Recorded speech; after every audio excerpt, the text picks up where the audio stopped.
Hoje é chamado o domingo de Letare, alegra-te Jerusalém. Por isso os paramentos são cor-de-rosa, poderia ter flores no altar, um dia mais festivo dentro desse espírito quaresmal. E o principal motivo da alegria está em buscarmos a presença de Deus. É a alegria do perdão, a alegria do encontro com Deus, sobretudo pelo sacramento da confissão. Essa semana tivemos a meditação da parábola do filho pródigo, o filho que volta para a casa do pai e volta cabisbaixo, arrependido, mas é acolhido pelo pai. É interessante que o filho volta e o pai vai a seu encontro. Isso é realmente o que acontece conosco. Deus quer uma atitude nossa, de irmos arrependidos, porque procuramos a felicidade em tantas coisas do mundo, mas o pecado não traz para nós felicidade. Pode até dar um certo bem-estar passageiro, mas depois vem logo a frustração, a tristeza, exatamente porque nós não fomos criados para o pecado, fomos criados para vivermos em Deus, vivermos a comunhão com Deus. E Deus nos dá essa graça exatamente pela aliança que Ele fez conosco, na pessoa de seu Filho Jesus. A epístola São Paulo fala aos Gálatas dessa nova aliança. Somos filhos da promessa, ou seja, somos filhos de Deus, enxertados no seu próprio Filho Jesus Cristo. E quando nós pecamos, nós nos afastamos dele, e quando voltamos, temos esta alegria, a alegria do encontro, a alegria do perdão. Quem quer viver alegre e realmente ser feliz, tem que viver sem pecado, tem que viver no estado de graça. E busquemos, pois, isto, porque a figura desse mundo passa. Nós não vamos ser felizes jamais, mesmo aqui nessa vida, tanto quanto é possível, se nós não estamos na graça de Deus.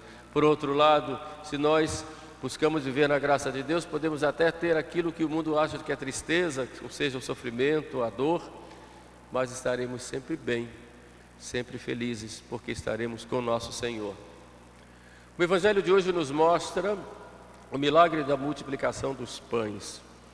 Foram 2 milagres que Jesus fez, segundo os evangelistas, e esse nos é narrado por João, de modo assim muito particular, né? Porque a intenção de João, quando escreveu o seu evangelho, foi o último evangelho escrito já no final do século I. Já havia sido escritos os outros 3, e o objetivo de João era provar que Jesus é Deus, o Filho de Deus feito homem. Mas naquele momento ali, João estava nos apresentando numa realidade muito superior ao que era o próprio ato, o próprio milagre da multiplicação dos pães. Jesus sempre acompanhado por muita gente, e num determinado momento ele para e vê aquele povo todo e vai a Filipe, onde compraremos pães para dar de comer a toda essa gente. E São João diz: estava próxima a festa da Páscoa. Aí ele já mostra qual é a intenção dele ao narrar para nós esse milagre, que vamos ver daqui a pouquinho. E Filipe disse: 200 dinheiros não seriam suficientes?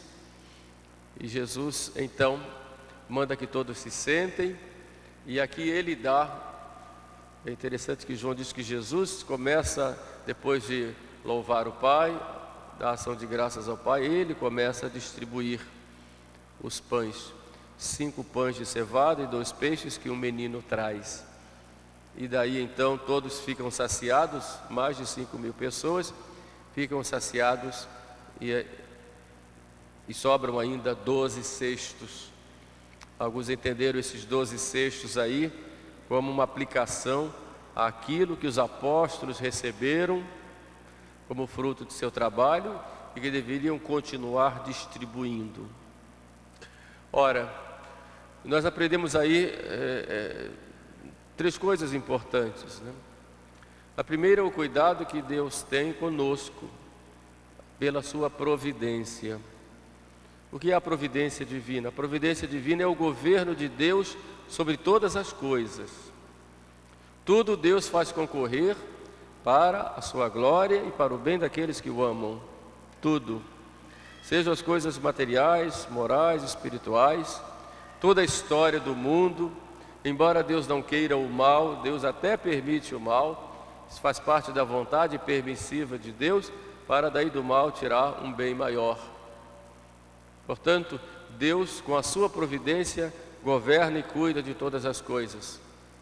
Mas esse governo de Deus sobre todas as coisas não diz respeito apenas à história e ao mundo e ao universo, mas diz respeito também a cada um de nós.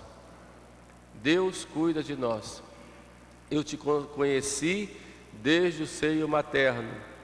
Antes que todas as coisas fossem criadas, eu já te amava, diz a Sagrada Escritura. Portanto, Deus tem um compromisso de amor por cada um de nós e cuida de nós. O exemplo está aí, nesse milagre. O povo todo foi atrás de Jesus, não tinha mais o que comer, e Jesus deu aquele alimento, o alimento material, realmente, para eles. Isso deve nos levar a uma grande confiança em Deus, sabendo que Deus cuida de nós. E esse milagre da multiplicação dos pães, Deus continua fazendo na história humana. O que é, por exemplo, um grão ser plantado e daí brotar e crescer tanto alimento para tanta gente por causa de pequenos grãos. Deus continua cuidando de todos nós, dando-nos alimento e tudo aquilo que é necessário para a nossa vida material. É claro que Deus age, seja diretamente como causa primeira, seja através de nós. Daí o nosso compromisso, não só de confiarmos em Deus, sabendo que Deus vai nos dar tudo aquilo que for necessário para a nossa salvação, seja as coisas materiais, seja as coisas espirituais, mas também há um compromisso nosso com Deus e com o próximo, sabendo que Deus muitas vezes usa de cada um de nós para sermos instrumentos da sua providência para com os outros. Portanto, quando nosso Senhor permite o sofrimento no mundo, é para que nós, vendo o nosso irmão passando necessidade, nós procuremos ajudá-lo. Quando distribuímos o pão, quando damos um auxílio a alguém, seja do ponto de vista material ou espiritual, na verdade nós estamos sendo instrumentos dessa providência divina para aquela pessoa. Pelo contrário, se nós vemos o nosso irmão passando fome e não damos de comer, como diz o próprio São João em uma de suas epístolas, na verdade nós estamos deixando de cumprir aquela missão que Deus nos colocou para nós, e estamos impedindo que a providência haja na vida daquela pessoa. Por isso há muita gente que sofre, muita gente que passa dificuldade e não tem o necessário, porque nós não estamos tendo a caridade suficiente necessária para cuidarmos dos nossos irmãos. Nós somos corresponsáveis uns pelos outros. Nós não somos individualistas, embora a nossa devoção seja pessoal, particular, nós somos membros de um povo, o povo de Deus, que é a igreja, e daí devemos ter esse cuidado uns com os outros. Mas mais que isso, somos membros da raça humana, e temos que cuidarmos uns dos outros, por amor a Deus, e Cristo dá uma dimensão, que não é apenas a dimensão material, mas a dimensão dele mesmo, quando ele diz: tudo aquilo que fizer, ele diz, ao menor dos meus irmãos, fareis a mim. Portanto, é um compromisso nosso a caridade para com o nosso próximo. E a Quaresma nos chama a atenção desta caridade, desse cuidado com os nossos irmãos, para que possamos ajudá-los em suas necessidades. Como aquele menino que chega diante de Jesus e apresenta ali os 5 pães e os 2 peixes.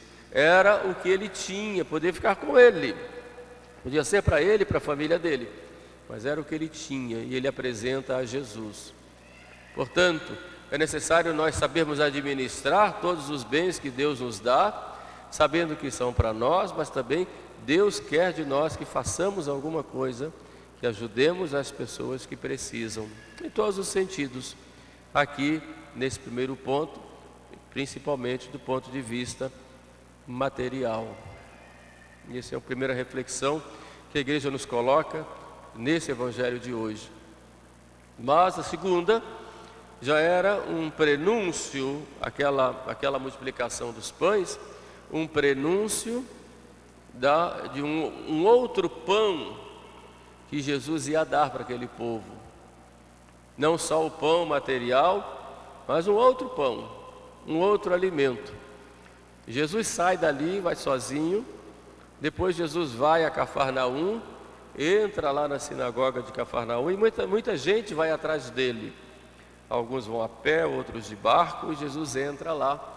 E aos que chegam, Jesus diz: vós viestes aqui porque tivestes alimento em abundância. Buscai um alimento que aquele que comer jamais terá fome. E que alimento é esse? Perguntaram a ele. E Jesus continua: vossos pais comeram o maná no deserto e morreram. Mas o alimento que eu vou dar, quem comer viverá eternamente. E que alimento é esse? Perguntaram. E Jesus responde: eu sou o pão que desceu do céu. Quem comer deste pão viverá eternamente. O pão que eu darei é minha carne para a vida do mundo. A minha carne é verdadeiramente uma comida e meu sangue é verdadeiramente uma bebida. Quem não comer a minha carne e não beber o meu sangue, não terá a vida eterna. Isso era muito duro para eles, porque eles queriam um Messias diferente daquele que estava querendo dar a si próprio como alimento, comer a sua carne e beber o seu sangue. E São João coloca esse evangelho da multiplicação dos pães e assinala, está ali próximo à festa da Páscoa, exatamente para mostrar que Jesus ia dar uma outra Páscoa, e não a Páscoa do Cordeiro imolado desde a saída do Egito, mas agora a Páscoa do Cordeiro imolado, que é Ele mesmo. Minha carne é verdadeira comida, meu sangue é verdadeiramente bebida. Portanto, mais do que um alimento material, que também é necessário para nós, Jesus se dá a si mesmo em alimento para nós, como uma semente de ressurreição, como pão da vida, o pão que nos leva para a eternidade. Portanto, nós temos deste pão, esse pão que nos dá esta força, como diz lá Santo Tomás, ecce panis angelorum factus tibus viatorum. Eis o pão dos anjos feito que se torna o pão dos que caminham, o pão dos viandantes, que somos nós. Então nós nunca podemos perder esta dimensão de eternidade e que precisamos deste pão. Nós precisamos da Eucaristia, Eucaristia que nos dá força, Eucaristia que nos alimenta espiritualmente, Eucaristia que faz nós nos tornarmos outros Cristos.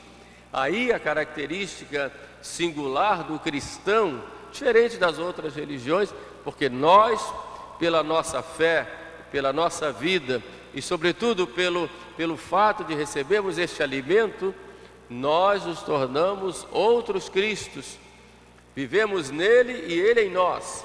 Quem come a minha carne e bebe meu sangue, permanece em mim e eu nele, e eu o ressuscitarei no último dia. A Eucaristia não é um símbolo, é uma realidade, o próprio Cristo. A Eucaristia não é uma representação no sentido espiritual apenas. A Eucaristia é a presença real do Cristo em nós, que vem a nós para haver esta comum união, cada um de nós nele e ele em nós. E porque estamos nele e ele em nós, nós estamos unidos em comunhão também com a igreja, com todos aqueles que recebem o mesmo Jesus Cristo. Portanto, esse tempo quaresmal é tempo de nós nos prepararmos para a nossa comunhão pascal, sim, claro, mas não a comunhão pascal como um evento, como um fato que vai acontecer no dia da Páscoa para nós, mas a comunhão como algo constante. São Paulo vai nos dizer, e a igreja coloca isso na Páscoa como leitura: Cristo, nosso Cordeiro Pascal, foi imolado. Portanto, revistamo-nos da sinceridade e da verdade, deixando o velho fermento, porque nós agora somos ázimos. É o conselho que São Paulo dá na sua epístola aos Coríntios.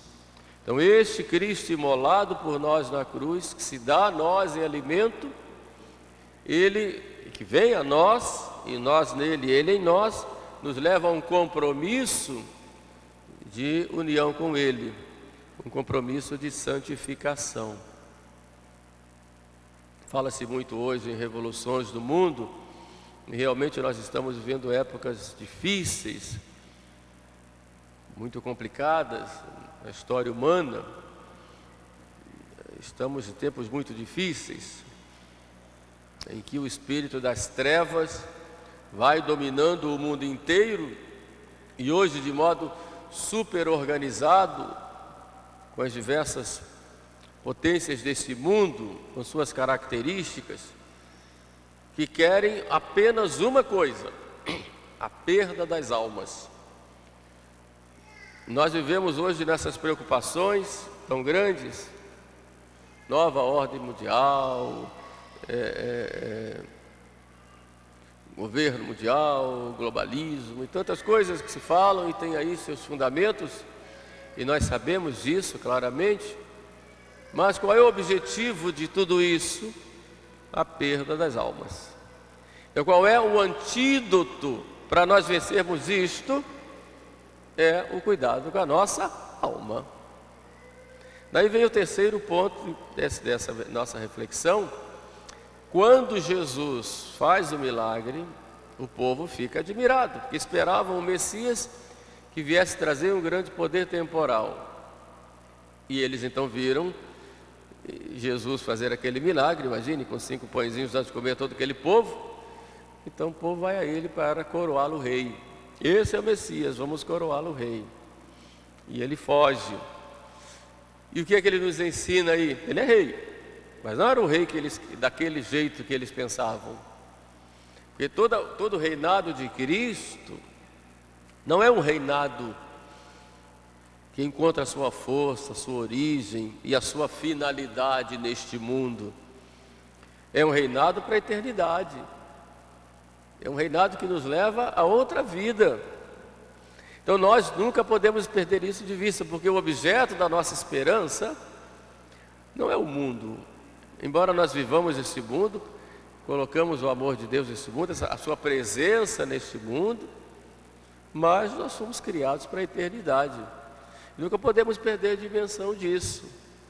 O grande erro nosso é exatamente acharmos que a eternidade é aqui. Embora pela fé saibamos que é depois dessa vida, nós vivemos como se a eternidade fosse aqui, como se este momento fosse único e eterno na nossa vida. Aí está o problema. Alguns interpretam o reino de Deus como um reino temporal.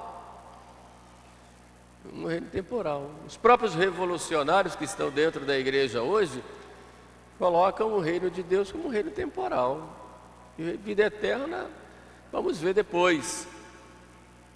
E muitas vezes manipulam a religião e o próprio cristianismo e o próprio evangelho em função, e interpretam em função de um reino temporal, de um reino para este mundo. Não tem essa dimensão de eternidade. Por isso que é a grande tentação do homem querer um paraíso na terra. Grande tentação. Nós não vamos ter. Isso passou. Nós buscamos a vida eterna. Então temos que ter sempre esta visão do temporal, do passageiro, mas um passageiro que nos abre a porta da eternidade. Não podemos nos esquecer disso. Daí a importância da nossa vida de oração, porque já vivemos a eternidade aí, da nossa vida de comunhão com Deus, dos sacramentos que nós recebemos, A maior resposta que nós vamos dar aos problemas que nós vemos no mundo é sermos santos, que é um grande desafio. Lutar contra o pecado, praticar as virtudes, a cada dia procurar servir ao nosso Senhor é nosso grande desafio. Então o mundo hoje precisa de reformadores, sim, mas quem são esses reformadores do mundo? São os santos, que lá no silêncio do seu claustro, no silêncio da sua casa, no seu trabalho do dia a dia, depois na projeção que podem fazer pela sua própria vida, vão transformando o mundo. Mais do que nunca, nós precisamos hoje de cristãos, de católicos que sejam comprometidos com o nosso Senhor, que vivam essa união com Ele, na sua casa, na sua família, na sociedade, procurando levar Jesus aos outros, trazer os outros para Jesus. Esse é o grande antídoto que nós vamos dar a essa grande revolução que está acontecendo no mundo hoje. Porque, em última análise, o que o demônio quer é levar todo mundo para o inferno. Então a gente tem que cuidar disso. Esse é o primeiro plano. Não adianta você sair fazendo revolução no mundo. Vamos lutar por Cristo, lutar por Cristo. Então luta por Cristo e vai para o inferno porque você está vivendo pecado. É meio falso isso, né? É falso. É meio uma religião de casca, né? Como diziam lá os italianos do Espírito Santo, aprendi com eles: por fora a bela viola, por dentro pão bolorento. Não adianta. Tanto farisaísmo, tanta hipocrisia. E defendendo a igreja, claro, tenho que defender, mas e a minha vida? E eu espiritualmente? Sou capaz de julgar o mundo inteiro, e eu? Não me julgo a mim mesmo? Então eu tenho que ter esse cuidado, e esse terceiro ponto da nossa reflexão, quer dizer, Jesus não aceita ser coroado rei porque o reino de Cristo tem essa dimensão de eternidade. Não vamos nos enganar sobre isso. Então ficam essas 3 reflexões para vocês no dia de hoje, pedindo sempre a Nosso Senhor que nos dê a graça de um verdadeiro arrependimento. Nós estamos no tempo da Quaresma, que é o tempo de conversão, e a conversão é obra da graça de Deus, requer um esforço nosso, como na parábola do filho pródigo, que ele vem ao Pai, mas é a graça de Deus que age. O Pai vem ao nosso encontro e nos dá esse abraço alegre da acolhida e do perdão. Por isso é muito importante todos os dias nós pedirmos a Deus: Senhor, convertei-me, dai-me uma verdadeira conversão. Dai-me, porque a conversão, repito, é obra da graça. Dai-me uma verdadeira conversão. Não pense que vão se converter só pela força própria, claro que não. Lembre da parábola do filho pródigo. O Pai vem ao encontro, então eu tenho que pedir que Ele venha. Sobretudo muita devoção ao Imaculado Coração de Maria, que nos promete ser refúgio nesses momentos pelos quais passamos. E peçamos uma verdadeira conversão para que a nossa alegria seja completa. Louvado seja nosso Senhor Jesus Cristo.